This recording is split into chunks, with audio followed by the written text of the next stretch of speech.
Hi everyone. In these notes, you're expected to do the last two examples on your own, but I wanted to give you some guidance and some extra practice on this last example if you wanted it. And so we're going to go through it together. Feel free to use it to check your work if you're confident on it. If you need to see it step by step, we're going to go through it step by step right now. So let's start by graphing our points A and B. Keep in mind that this scale is counting by twos, so 3 should be 1, 2, 3 right here. And then 7 is the y coordinate. Here's 2, 4, 6, 7. So right here is point A. And then point B is at -1, 8. So -1 halfway between 0 and 2. And then 8, 2, 4, 6, 8 up here. So here is point B. And this is the segment that we're looking at. Remember, you should use this to double check your thought process. We should know that our slope should be negative. It's going downwards from left to right. We should know that the midpoint is somewhere around here. So that should give us an idea of how these should look. Let's start with slope. Remember, slope is change in y over change in x. So we got y2 minus y1 over x2 minus x1.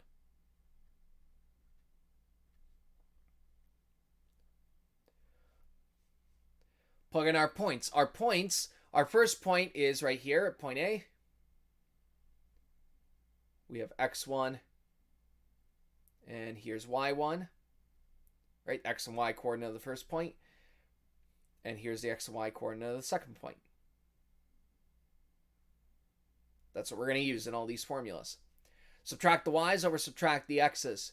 Subtracting my y coordinates gives me, we've got 8 minus 7 on top, over on the bottom we have subtract our x coordinates. Our x coordinates here are -1 and 3, so we're going to subtract those. I got -1 minus 3, and when I do that I get 8 minus 7 is 1 on the top, and -1 minus 3 gets more negative, so that's a -4 on the bottom. So -1/4 is going to be our slope. That's as reduced as the fraction can get. For midpoint, we want to add the x coordinates and divide by 2, and then add the y coordinates and divide by 2. So our x coordinates here are going to be 3 and -1. So we're going to take 3 and -1, add them, divide by 2.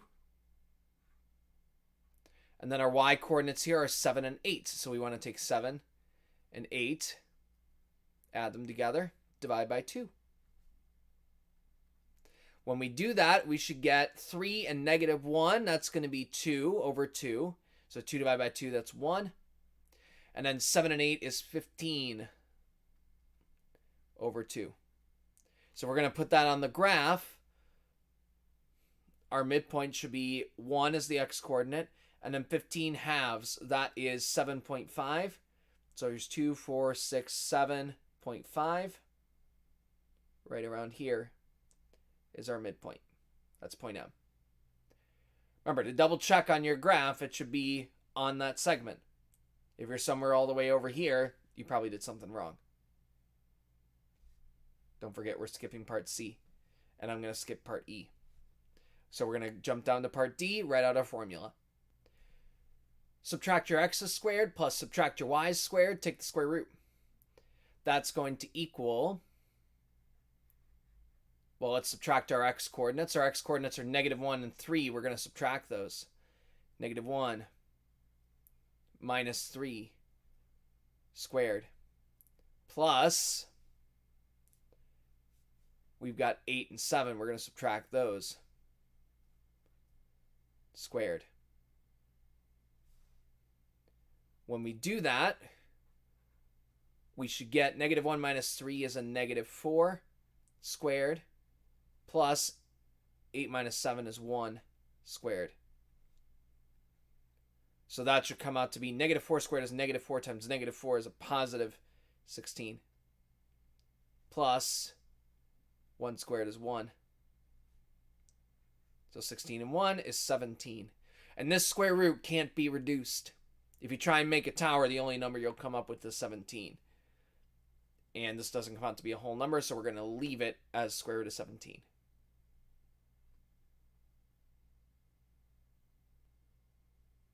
All right, last thing I want to do is I want to give a couple more problems to practice going through simplifying square roots. So we did 1 or 2 of these in class, but in case you want some more help on it, I'm giving you some extra practice because you're going to need to do this throughout the year.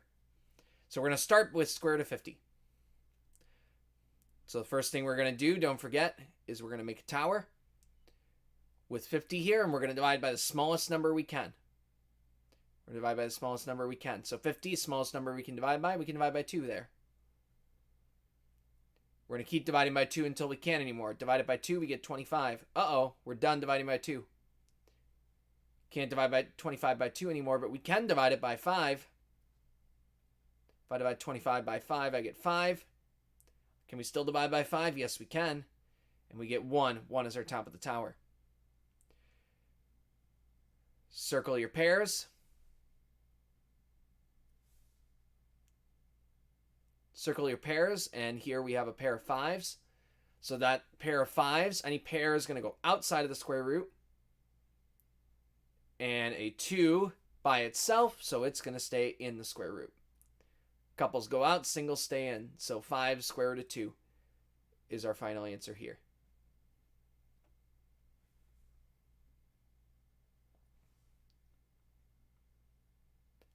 As we do more of these, try working ahead of me and seeing if you can get the answer. Let's put 24 in our box. Start by dividing by 2. And we get 12. Can we still divide by 2? Yes, we can. And we get 6. Can we still divide by 2? Yes, we can. And we get 3. Can we still divide by 2? No, we can't divide by 2 anymore. But we can divide by 3. And we get 1. So circle your pairs. I just have a pair of 2s. It's 2 and 3. They don't have pairs with them. So we just have a pair of 2s on the outside. On the inside, though, we still have a 2 and 3. So anytime we have some things together on the outside or the inside, we're going to multiply them together. Because don't forget, multiplication is what's going on here. So 2 times 3 is 6. 2 squared is 6.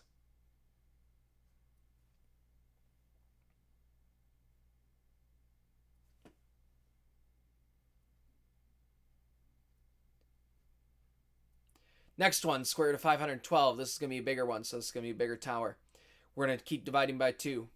Divide by 2, we get 256. Can we still divide by 2? Yes, we can. And we get 128. Can we still divide by 2? Yes, we can. And we get 64. Can we still divide by 2? Yes, we can. And we're going to get 32. Can we still divide by 2? Yes, we can. And we get 16. Can we still divide by 2? Yes, we can. And we end up getting 8. Can we still divide by 2? Yes, we can. And we get 4. Can we still divide by 2? Yes, we can. And we get 2. Can we still divide by 2? Yes, we can. And we get 1. We hit the top of the tower. We're all 2s.